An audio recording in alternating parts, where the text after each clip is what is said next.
नमस्कार मंडळी, श्री स्वामी समर्थ.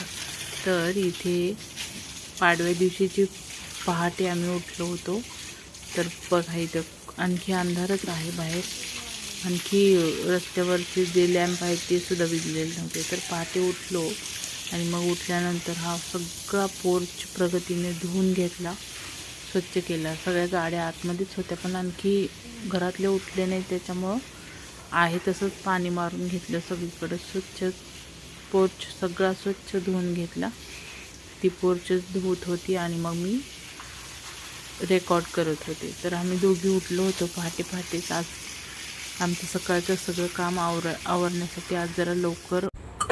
सणा दिवशी पण खूप धावपळ होते, कारण बाहेर जाणारे घरातली पुरुष मंडळी असतात, त्यामुळे त्यांच्यासाठी सकाळी वेगळा लवकर स्वयंपाक करावा लागतो. आणि मग पुरणपोळी तर स्वयंपाकाला थोडा वेळ होता. मग तोपर्यंत प्रगतीनं आणि मी चहा पाणी वगैरे उरकून घेतलं. पहाटेच आज उठल्यामुळं इतकी धावपळ झाली नाही. सगळा पोर्च वगैरे स्वच्छ धुवून, रांगोळी काढून मग सगळा आम्ही आवरण्याचा प्रयत्न केला पटपट.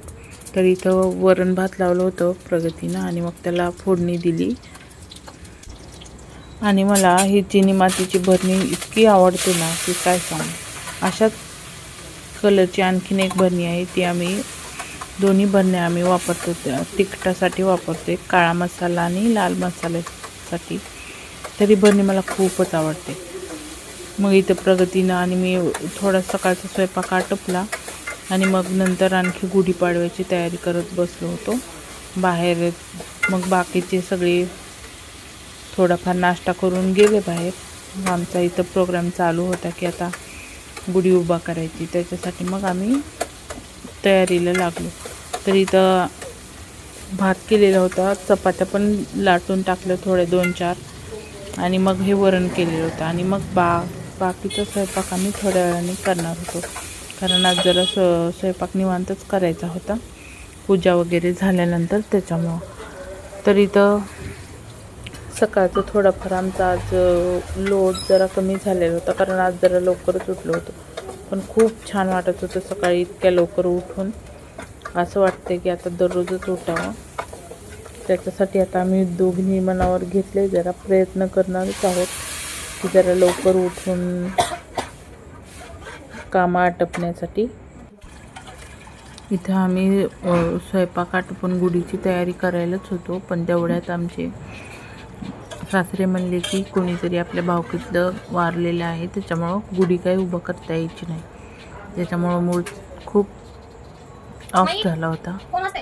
आम्ही दोघीही खूप निराश झालो होतो की आम्ही जसा विचार केला होता तसं काही होणारच नाही आहे, कारण ते एक्सपायर झाले. मग आम्ही असा विचारच करत होतो की ते कामं आवरलेत, आता करायचं काय करायली तू? आमच्या दोन खूप एन्जल्स दिसल्यामुळे कोण द्यायलंय तुला पाणी? टाइम स्पेंड करायचा. मग काही माई त्यांना क्वेश्चन विचारत होते, आणि ह्या एकमेकींचं एकमेकांवरती एवढं प्रेम आहे की मी विचारूच नका. तुम्ही बघत आहात आता व्हिडिओमध्ये कशी पाणी देदुमाया करते बाळाची. एवढं छान राहतात हे दोघी जणी की तुमच्या घरातही कोणी लहान बेबी वगैरे असेल तर नक्की कमेंट करून कळवा की ते कसे या दोघींमध्ये जसं प्रेम आहे तसंच तुम्ही आमच्या चॅनलवरती दाखवा. प्लीज लाईक करा, शेअर करा आणि खूप लोकांपर्यंत पोहोचवण्याचा प्रयत्न करा. आम्हीही करू तुमच्या मनोरंजन. हे इव्हिनिंगला शूट केला होता मी व्हिडिओ, कारण वातावरण खूप सुंदर आणि खूप असं रोमॅन्टिक झालं होतं वातावरण, कारण पूर्ण पावसाचं असं वाटत होतं की आता पाऊस येईल, पूर्ण हवा खूपच छान वाटत होतं.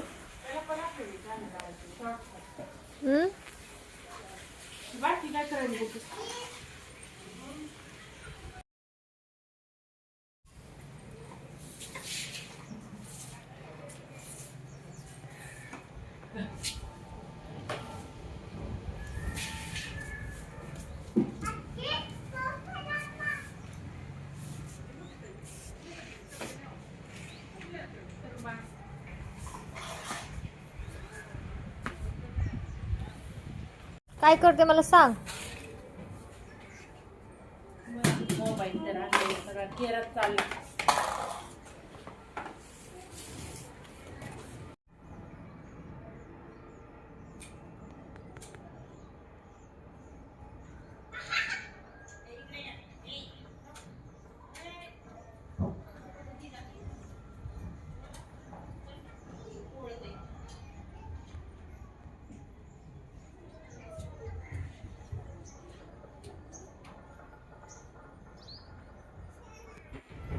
तर मंडळी, तुम्हाला जर आमचे व्लॉग आवडत असतील तर नक्की लाईक करा, खूप जणांमध्ये शेअर करा आणि सबस्क्राईब करायला तर अजिबातच विसरू नका.